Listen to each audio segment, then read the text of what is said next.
Hello friends, welcome to Prostream tech. Friends, ఈరోజు ఈ వీడియోలో మనము ఓబిఎస్ నుండి యూట్యూబ్లోకి లైవ్ ఎలా తీసుకెళ్ళాలి అనే విషయాల గురించి మనం మాట్లాడుకుందాం.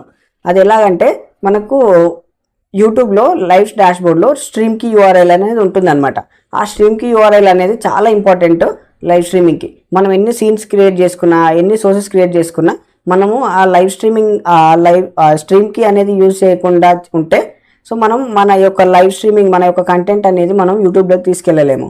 సో ఆ స్ట్రీమ్కి అనేది ఎక్కడ ఉంటుంది, ఆ స్ట్రీమ్కి ఎలా తీసుకోవాలి, మన ఓబిఎస్లో ఎలా యూజ్ చేయాలి, ఎలా యూజ్ చేస్తే మనం ఓబిఎస్లో క్రియేట్ చేసుకున్న ప్రతి కంటెంట్ని యూట్యూబ్లో మనం సక్సెస్ఫుల్గా లైవ్ స్ట్రీమింగ్ చేయగలము అనే విషయాల గురించి ఇప్పుడు నేను మీకు స్క్రీన్ రికార్డింగ్ ద్వారా చూపిస్తాను.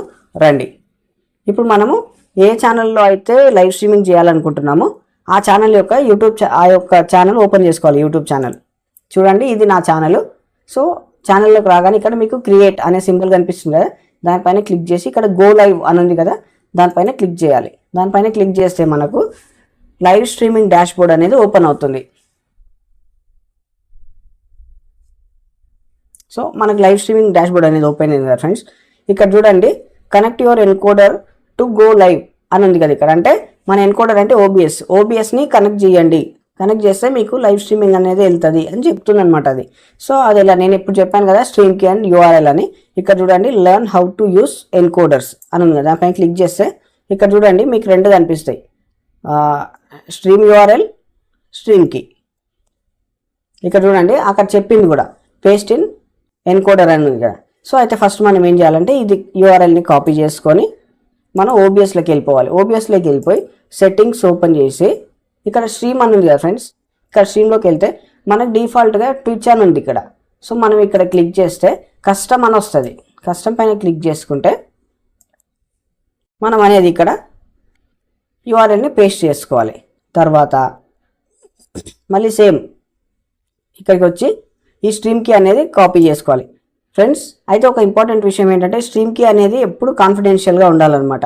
ఆ స్ట్రీమ్కి అనేది వేరే వాళ్ళకి కనిపించినట్లయితే మన స్ట్రీమ్కిని యూజ్ చేసుకొని వేరే వాళ్ళు లైవ్ స్ట్రీమింగ్ చేసే అవకాశం ఉంటుంది మన ఛానల్లో. సో కాబట్టి మనం మన యొక్క స్ట్రీమ్కిని చాలా జాగ్రత్తగా కాన్ఫిడెన్షియల్గా ఉంచుకోవాలన్నమాట. సో ఇది కాపీ చేసుకొని సేమ్ మళ్ళీ ఓబిఎస్లోకి వచ్చి ఇట్లా ఇప్పుడు మనకు కావాల్సినది పేస్ట్ చేసుకొని అప్లై కొట్టేసి ఓకే కొట్టడమే.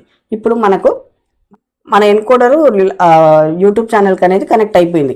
సో ఇప్పుడు సింపుల్గా మనం ఏం చేయొచ్చు అంటే జస్ట్ స్టార్ట్ స్ట్రీమింగ్ అని ఎంటర్ చేయగానే ఇప్పుడు చూడండి మనకి ఇక్కడికి వచ్చేస్తుంది లైవ్ అనేది. ఇక్కడ ఫస్ట్ అది చేయకముందు నో డేటా కదా, ఇప్పుడు లైవ్ స్ట్రీమింగ్ అక్కడ స్టార్ట్ చేసినాం. ఇప్పుడు చూడండి ఇక్కడ ఎక్సలెంట్ కనెక్షన్ అని వచ్చింది. మనం లైవ్ స్ట్రీమింగ్ చేసినప్పుడు ఎప్పుడైనా ఎక్సలెంట్ కనెక్షన్ రావాలన్నమాట. ఎక్సలెంట్ కనెక్షన్ ఎప్పుడు వస్తుందంటే మనం ఇచ్చే ఆ వీడియో ఏదైతే ఉంటుందో ఫీడ్, అది దానికి కావాల్సిన bit rate, audio bit rate, video bit rate, upload speed అనేది ఇంటర్నెట్ బాగుండాలన్నమాట.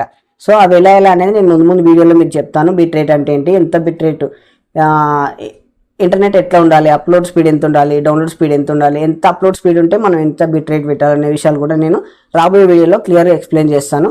సో కాబట్టి ఛానల్ని సబ్స్క్రైబ్ చేసి బెల్ ఐకాన్ క్లిక్ చేసి పెట్టుకోండి. మీకు మొదటిగా నేను అప్లోడ్ చేసే వీడియోస్ అనేది వస్తాయి. మీరు మిస్ కాకుండా లైవ్ స్ట్రీమింగ్ అయితే ప్రొఫెషనల్గా నేర్చుకోవచ్చు.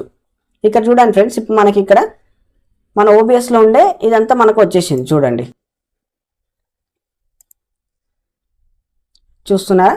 సో ఇప్పుడు వచ్చేది మనకి ఇక్కడ వచ్చేస్తుంది చూడండి.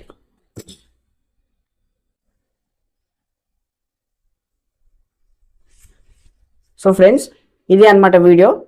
స్ట్రీమ్కి యూఆర్ఎల్ అనేది మనం ఎలా తెచ్చుకొని ఓబిఎస్ నుండి యూట్యూబ్కి ఎలా కనెక్ట్ చేయాలో చూసాం కదా. సో ఫ్రెండ్స్, ఈ వీడియో మీకు నచ్చినట్లయితే లైక్ చేయండి, మీ ఫ్రెండ్స్తో షేర్ చేయండి. ఇంకెవరైతే లైవ్ స్ట్రీమింగ్ నేర్చుకోవడానికి ఇంట్రెస్టెడ్గా ఉన్నారో సో వాళ్ళకి చాలా హెల్ప్ఫుల్ అవుతుంది. నెక్స్ట్ వీడియోలో నేను మన లైవ్ స్ట్రీమ్ని ముందే ఎలా షెడ్యూల్ చేసుకోవడం వల్ల ఎలాంటి యూజెస్ ఉంటాయి అనేది నెక్స్ట్ వీడియోలో ఎక్స్ప్లెయిన్ చేశాను. Thank you so much friends.